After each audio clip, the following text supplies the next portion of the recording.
자, 안녕하세요 여러분. 신기방의 산업안전 기사의 저자 한의유자 리더입니다. 자, 오늘 2023년 필답 101회차 해설 강의 들어가겠습니다. 1번 산업안전보건법령상 소음 관련해서 가로 안에 알맞은 내용을 작성하시오 라고 나왔습니다. 자, 1번 보시죠.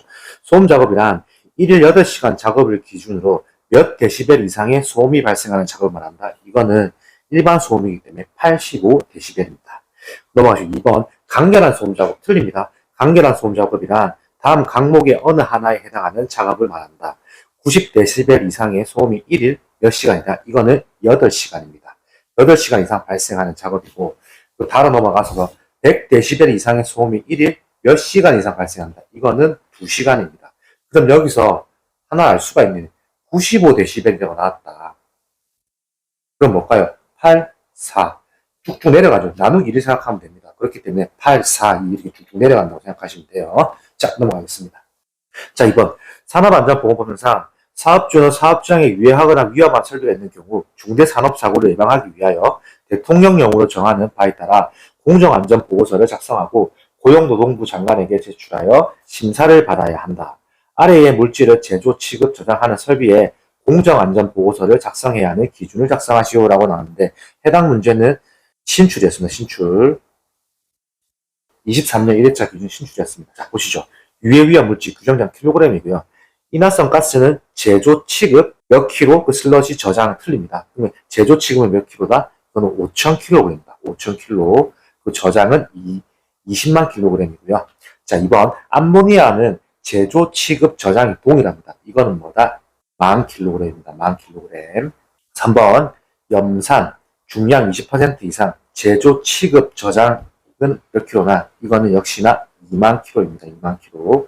마지막 4번. 황산 중량 20% 이상 제조 취급 저장은 역시나 2만 킬로그램입니다. 이 문제는 이렇게 들어가는 숫자에 대해서 정확하게 안겨놓는 게 중요한 포인트일 듯 합니다. 자, 넘어가겠습니다. 자, 3번. 쉬운 문제 나왔네요. 보호구 안전인증 고지사항 창항 보안경의 종류 4가지를 작성하라고 나왔습니다. 제가 암기법 답을 아시죠? 자, 답안 보시면 자적 보호경입니다. 그래서 자외선용, 적외선용, 복합용, 용접용 작성하시면 되고요. 여기서 중요한 거는 끝에 용 있죠. 용을 간혹 빼버리신 분들이 있는데 우리는 몇 번 말하지만 우리가 여기 모음을 거시면 안 됩니다. 그렇기 때문에 항상 용에 대한 글자도 넣어주세요. 자외선용, 적외선용, 복합용, 용접용 꼭 넣어주십시오. 방법은 자적 보호경입니다. 자, 넘어가겠습니다. 자, 4번. 산업안전보건법령상 사업주는 가압에 따른 폭발을 방지하기 위하여 폭발 방지 성능과 규격을 갖춘 안전밸브 또는 파열판을 설치해야 한다. 이 중 사업주가 배관에 파열판을 설치해야 하는 경우 3가지를 작성하라고 나왔고 그 가로의 내용 단 배관은 2개 이상의 밸브에 의하여 차단되어 대기온도에서 액체의 열 팽창에 의하여 파열될 우려가 있는 것으로 한정한다라고 되어 있는데 자, 해당 문제는 파열판 문제입니다. 자, 파열판은 나올 때마다 헷갈립니다. 자, 파열판은 대표적인 문제가 방구분, 정정배 문제가 있습니다. 근데 여기서 문제는 뭐냐? 이 문제는 23년 1회차 때 특이하게 나왔어요. 단 배관은 2개 이상의 밸브에 의해 되었죠. 이 부분이 정정배라는 답안에 되는 배에 대한 가로의 내용입니다. 가로의 내용. 그러니까 사람들이 이 문제를 딱 봤을 때는 이거 정정배 답 아니야? 하고 고민 엄청 했을 거예요. 근데 이 문제는 자, 답안 보시죠. 답안은 방구분입니다. 자, 보시죠. 방구분. 앞글자 따서. 자, 1번. 반응 폭주는 급격한 압력 상승의 우려가 있는 경우 2번. 급성 독성 물질 누출로 인하여 주위의 작업 환경을 오염시킬 우려가 있는 경우 3번. 운전 중 안전밸브에 이상 물질이 누적되어 안전밸브가 작동되지 아니할 우려가 있는 경우 그래서 저희가 방구분이라는 법으로 외웠는데 여기서 중요한 건 지금까지 방구분 문제는 항상 무슨 코멘트가 달렸냐면 문제에서 반드시라는 문구가 달렸습니다. 반드시 설치해야 한다. 반드시라는 말이. 그렇기 때문에 이게 방구분이냐 정정배냐라는 차이를 알 수 있었는데 이 문제는 반드시라는 내용이 빠져서 새로운 형태로 나왔던 문제거든요. 답은 동일합니다. 답은 똑같게 방구분이겠지만은 이 문제는 제가 23년 1회차 시험 치셨던 분들은 굉장히 헷갈렸던 문제일 듯 합니다. 이 문제 자체가. 그 중요한 거는 파열판 문제는 방구분 문제가 있고 정정배 문제가 있다. 그리고 플러스적으로 또 비슷한 문제가 또 하나 더 있습니다. 그렇기 때문에 파열판 문제가 나올 때마다 헷갈리니까 정확하게 구별을 하시는 게 좋을 듯 합니다. 자, 넘어가겠습니다. 자, 5번. 산업안전보건법령상 가연성 물질이 있는 장소에서 화재 위험 작업을 하는 경우에는 화재 예방을 위해서 사업주가 준수해야 할 사항 3가지만 작성하시오라고 나왔는데, 자, 이게 지금 화재의 문제죠. 지금 제가 촬영하고 있는 게 지금 25년도인데, 얼마 전에 부산의 반얀트리 현장이라는 곳에서 큰 불이 나서 좀 안타까운 사건이 있었습니다. 그렇기 때문에 현직 안전관리자로 가신다면은 요 화재 위험, 그리고 화재 예방, 그리고 화기 작업을 할 때 이 부분 잘 챙겨야 합니다. 자, 답안 보시죠. 자, 답안은 암기법 먼저, 암기법은 작작작 화로 되고요. 자, 이거 보시죠. 1번 작업 준비 및 작업 절차 수립, 2번 작업 장내 위험물의 사용 보관 현황 파, 3번 작업 근로자에 대한 화재 예방 및 피난 교육 등의 비상 조치, 4번 화기 작업에 따른 인근 가연성 물질에 대한 방호 조치 및 소화기구 비치입니다. 추가적으로 6번 용접 불티 비산 방지 덮개, 용접 방화포 등 불꽃 불티 등의 비산 방지 조치하고요. 6번 인화성 액체의 증기 및 인화성 가스가 남아있지 않도록 하는 환기 등의 조치, 당연한 거겠죠. 자, 그리고 여기서 중요한 게 5번의 내용이 용접 방화포라는 내용이 있는데, 용접 방화포가 나중에 여러분들 작업평가 많이 나오거든요. 근데 보통 불티 비산 방지포라고 하는데, 현장에서는 더미글라스라고 합니다. 더미글라스. 자, 글라스니까 뭐 유리죠, 유리. 근데 유리도 된 천이거든요. 왜 이게 사용이 되냐면, 여러분들 불이 났을 때 유리창은 불이 났을 때, 건물에 불이 났을 때 유리창은 깨지죠. 그 깨지는 이유가 뭐냐면, 열이 전도가 안 되기 때문에 깨지는 겁니다. 이해가 되시죠? 그렇기 때문에 열의 전도를 막기 위해서 유리로 된 더미글라스, 유리로 된 비산 방지포를 덮는다라고 생각하시면 될 것 같아요. 이 부분은 현직 가시면 많이 사용하게 되는 자재이실 겁니다. 자, 넘어가겠습니다.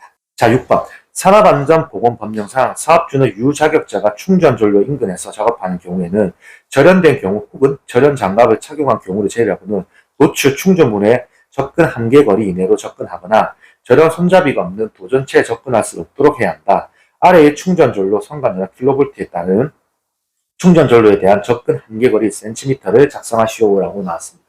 자, 일단 해당 문제는 여러분들 일단 오른쪽에 참고표를 보여드릴게요. 참고표. 일단 참고표의 내용을 아셔야 합니다. 참고표 내용 보시면은 충전전로의 성관이나 단위 킬로볼트 되어 있죠. 그 0.32라고 된 건 0.3킬로볼트입니다. 즉 300볼트이겠죠. 자, 그러면 380, 잘 보셔야 돼요. 380볼트잖아요.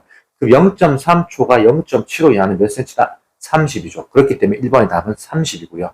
1.5kV이기 때문에 0.75초가 2 이하이기 때문에 45가 되는 거고. 통과했고, 3번 6.6kV는 2초가 15 이하에 들어갔는데 그렇기 때문에 60cm가 되는 거고요. 그 22.9는 역시나 15초가 30초 이하에 들어갔기 때문에 90cm가 되는 겁니다. 자, 여기서 중요한 거는 보통 이 문제는 지금까지 30, 45, 60, 90 이 문제가 똑같게 나왔습니다. 다만 23년 2회차, 지금 1회차도 23년 2회차 때 또 뭔가 변경이 됐어요. 그래서 여러분들이 23년 2회차의 영상을 딱 이어나가서 보신다면 해당 충전 전로에 대한 문제가 지금까지 상한 게 2문제 나왔습니다. 똑같게 이제 이 접근 한계거리 작성하는 거였는데, 그럼 결국에 뭘까요? 출제자들이 이 답안을 사람들이 외우고 있다는 걸 알고 있죠. 그러니까 이 표로 외우는 게 아니고 이 답안만 외우고 있으니까 또 변형을 시켜서 냈다는 거겠죠. 그렇기 때문에 여러분들은 해당 표를 무조건 다 암기해 놓으셔야 한다는 게 제가 중요하게 말씀드릴 포인트일 것 같습니다. 자, 넘어가겠습니다. 자, 7번 최다 빈출 문제입니다. 최다 빈출. 제일 많이 나왔어요. 10번 넘게 나온 문제거든요. 자, 보시죠. 산업안전보건법령상 비, 눈, 그 밖의 기상상태 악화로 작업을 중지시킨 후 또는 비계를 조립 해체하거나 변경한 후에 그 비계에서 작업을 하는 경우에는 해당 작업을 시작하기 전에 사업주가 점검을 하고 이상을 발견하면 즉시 보수해야 할 항목을 5가지만 작성하시오라고 합니다. 해당 문제 여러분들 많이 보셨던 문제죠. 자, 답안 보시죠. 답안은 암기법 손발 연기 해라는 암기법을 통하는 거고요. 추가적으로 요가 있습니다. 자, 그러면 이거 보시죠. 1번 손잡이의 탈락 여부, 2번 발판 재료의 손상 여부 및 부착 또는 걸림 상태, 3번 연결 재료 및 연결 철물의 손상 또는 부식 상태, 4번 기둥의 침하, 변형, 변이 또는 흔들림 상태, 마지막 5번 해당 비계의 연결부 또는 접속부의 풀린 상태, 그리고 마지막 추가적으로 로프의 부착 상태 및 매단 장치의 흔들림 상태입니다. 제가 이 문제를 항상 말씀드린 것은 보통 여러분들이 손발 연기 해라고 보통 5개만 외우시거든요. 추가로 이걸 외워야 하는 게 뭐냐면 이렇게 나올 수 있어요. 손잡이에 탈락 여부 제외라고 나올 수 있단 말이죠. 그러면 여러분은 뭐냐면 제가 색깔을 좀 바꿔보죠. 2, 3, 4, 5, 6, 즉 발연기해로로 외우셔야 합니다. 네, 이 문제는 많이 나왔기 때문에 충분히 이렇게 나올 여지가 충분합니다. 그렇기 때문에 이 문제는 꼭 6가지 외우십시오. 그리고 산한기 문제에서 가장 많이 나온 문제입니다. 자, 넘어가겠습니다. 자, 8번. 다음 사업장의 종합재해지수를 구하시오. 자, 연근로자 수 400명, 근로시간 하루 8시간, 1년에 280일, 연간 요양재해 발생 건수는 80건, 근로손실일수는 800일입니다. 그 재해자 수는 100명이 됐고요. 자, 일단 종합재해지수를 구하려면 도수율과 강도율을 먼저 구하셔야 합니다. 자, 그럼 도수율 보시죠. 도수율은 총 근로시간수 분의 재회수 혹은 재해 건수이거든요. 재해 건수 곱하기 12 6승입니다. 자, 그럼 보시죠. 근로 400명이 됐죠? 그럼 400 곱하기 8시간 곱하기 8, 1년에 280일 곱하기 280. 그 재해 건수, 연간 요양 재해 발생 건수 80건, 80 나누기 12 6승을 하면 89.29가 나옵니다. 자, 이어서 강도율 구하시죠. 강도율. 역시나 똑같죠. 총 근로시간 수분 똑같습니다. 총 근로시간 수분의 총 근로손실일수입니다. 그러면 보시죠. 곱하기 13승이고요. 자, 400 곱하기 8 곱하기 280 똑같죠. 더 설명 안 하겠습니다. 분의 총 근로손실일수. 근로손실일수 800일이죠. 800을 넣어서 곱하기 13승을 하면 0.89가 나옵니다. 그럼 자, 여기서 종합재해지수. 종합재해지수는 루트 도수율 곱하기 강도율입니다. 루트를 씌우고 도수율 곱하기 강도율이거든요. 그럼 저희가 도수율 구했죠. 도수율은 89.29, 강도율은 0.89입니다. 그렇기 때문에 루트를 씌워주고요. 89.29 곱하기 0.89를 하면 8.91이 나옵니다. 자, 이 문제에서는 특이한 점은 뭐냐면 재해자 수 100명 있죠. 이건 뭐다? 페이크입니다. 페이크. 그 말은 즉슨 해당 표를 보고 해당 표의 내용을 보고 여기에 정확하게 식을 대입할 수 있냐 없냐 그 차이입니다. 도수율 강도율은 자주 나오는 문제니까 해당 문제는 잘 정리해 놓으신 게 중요합니다. 자, 넘어가겠습니다. 자, 9번. 가설 통로 설치 시 사업주의 준수사항 3가지를 작성하시오 라고 나왔습니다. 자, 이 문제는 작업형에도 자주 나옵니다. 작업형 역시나 출제가 됩니다. 자, 일단 암기법 먼저 보실게요. 자, 암기법은 경추라고 외우시면 되고요. 자, 다음 보시죠. 경구한 구조를 할 것, 경사는 30도 이하로 할 것, 또 3번의 경사가 15도로 초과하는 경우 미끄러지지 아니하는 구조를 할 것, 마지막 추락의 위험 있는 구역에는 안전 난간을 설치할 것. 자, 추가적으로 5, 6번 수직계인 길이가 15m 이상인 때에는 10m 이내마다 계단창을 설치할 것. 그리고 6번 건설공사에 사용하는 높이 8m 이상인 비계다리에는 7m 이내마다 계단창을 설치할 것. 그래서 일단은 이거는 위에서 1, 2, 3, 4번을 먼저 외우고 추가적으로 5, 6번을 외우시면 될 듯 합니다. 해당 문제는 작업형도 자주 나오고 단답형 역시나 자주 나오는 문제입니다. 잘 암기해 놓으십시오. 자, 10번. 산업안전보건법의 기준에 의한 작업장에 적합한 조도의 기준을 작성하시오. 이것도 참 자주 나오는 문제죠. 자, 1번 초정밀 작업, 2번 정밀 작업, 3번 보통 작업, 4번 기타 작업입니다. 자, 보시면 초정밀 작업 1번 750럭스 이상이고요. 정밀 작업은 300럭스 이상, 보통 작업은 150럭스 이상, 기타 작업은 75럭스 이상입니다. 여기서 중요한 거는 단위입니다. 단위. LUX. L은 대문자죠. 도입니다. 그러면 LX가 되거든요. 되긴 돼요. 다만 우리는 모음을 걸지면 안 되죠. 그래서 가장 정확한 모음 답안이 LUX 이상, 럭스 이상, 대문자, 소문자 이상. 정확하게 암기해 놓으셔야 합니다. 혹시라도 이거 뭐 대소문자 잘못 구별하시면 틀렸다고 채점될 수 있으니까 정확하게 쓰는 걸로 연습해 두십시오. 자, 10번. 산업안전보건법령상 타워 크레인을 설치에 취하는 작업에 종사하는 근로자의 특별안전보건 교육 내용 4가지를 작성하시오 라고 나왔어요. 자, 해당 문제는 암기법 먼저. 암기법이 욕설입니다. 욕설. 붕신이설이라는 욕설 같은 암기법이에요. 자, 보시죠. 1번. 붕괴 추락 및 재해 방지에 관한 사항. 신호방법이 요령에 관한 사항, 이상 발생 시 응급조치에 관한 사항, 마지막 설치 해체 순서 및 안전작업 방법에 관한 사항. 그래서 붕신, 이설로 암기하시면 될 듯 합니다. 크게 어렵지 않은 문제고요. 근데 타워크레인 문제에서 또 비슷한 문제가 있습니다. 비슷한 문제는 또 교재 집필되어 있으니까 그 문제 차이를 정확하게 구별하셔서 암기하시면 되겠습니다. 자, 넘어가겠습니다. 자, 12번. 위험성 평가를 실시하려 한다. 실시 순서를 번호대로 쓰시오라고 나왔는데요. 자, 여기서 중요한 거. 자, 해당, 일단 먼저 보기 보시죠. 1번, 위험성 평가 공유. 2번, 근로자의 작업과 관계되는 유해 위험 요인의 파악. 3번, 평가 대상의 선정 등 사전 준비. 4번, 위험성 평가 실시 내용 및 결과에 관한 기록. 5번, 위험성 감소 대책의 수립 및 실행.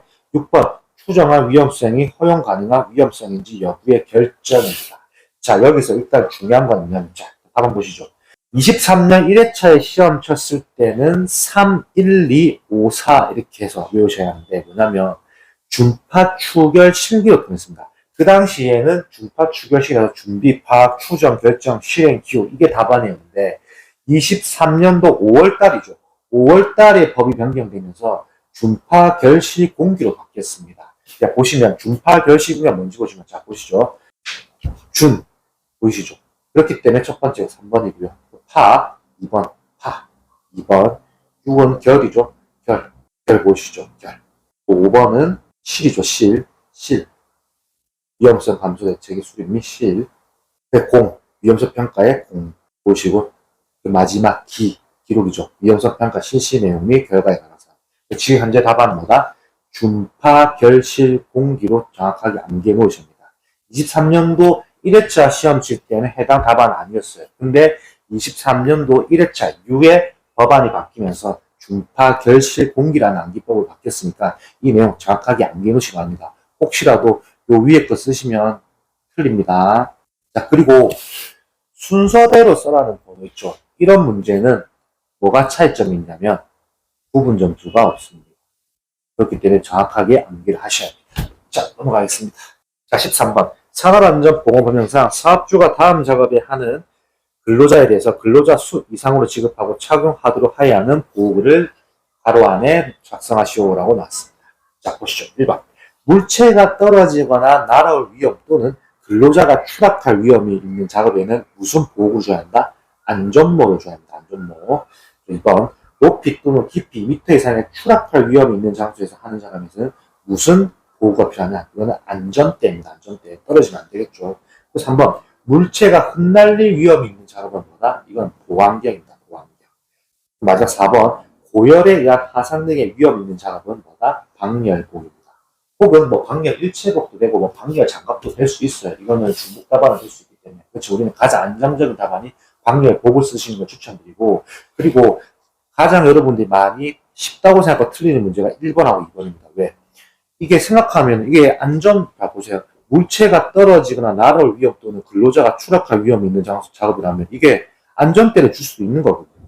또 2번. 높이 또는 깊이 미터 이상의 추락할 위험이 있는 장소 하는 작업. 이것도 역시나 안전모도 필요하죠. 왜 떨어지면 머리 다치니까요. 가능하죠. 그런데 해당 법안대로 해서 정확하게 푸셔야 하기 때문에 이 법안의 내용대로 한다면 1번은 안전모가 되는 거고요. 2번은 안전대가 됩니다. 안전모, 안전대 이 차이 정확하게 암기해 놓으시고 구별해 놓으시기 바랍니다. 자, 넘어가겠습니다. 자, 14번. 이 당시 1회차 때 신출이네요. 자, 산업안전보건법령상 설치 이전하거나 그 주요 구조 부분을 변경하려는 경우 유해위험 방지 계획서를 작성하여 고용노동부 장관에게 제출하고 심사를 받아야 하는 대통령령으로 정하는 기계기구 및 설비에 해당하는 경우를 3가지만 작성하시오. 단 사업이나 건설공사는 제외한다라고 나왔습니다. 자, 이거의 답안을 알려드리죠. 답안은 1번은 화학설비, 2번은 건조설비, 3번은 가스 집합 용접 장치, 4번은 금속이나 그 밖의 강물의 용해입니다. 그리고 마지막 5번은 근로자의 건강에 상당한 장애를 일으킬 우려가 있는 물질로서 고용노동부령으로 정하는 물질의 밀폐, 환기, 배기를 위한 설비입니다. 이렇게 5가지 중에 3가지를 작성하시면 되는 문제였고, 이 문제는 23년 1회차 때 신줄로 나왔던 문제입니다. 자, 이렇게 해서 오늘 23년 1회차 필답변 해설 강의가 끝이 났습니다. 저는 신기방의 산업안전기사의 저자 한혜연이자 리더였습니다. 감사합니다.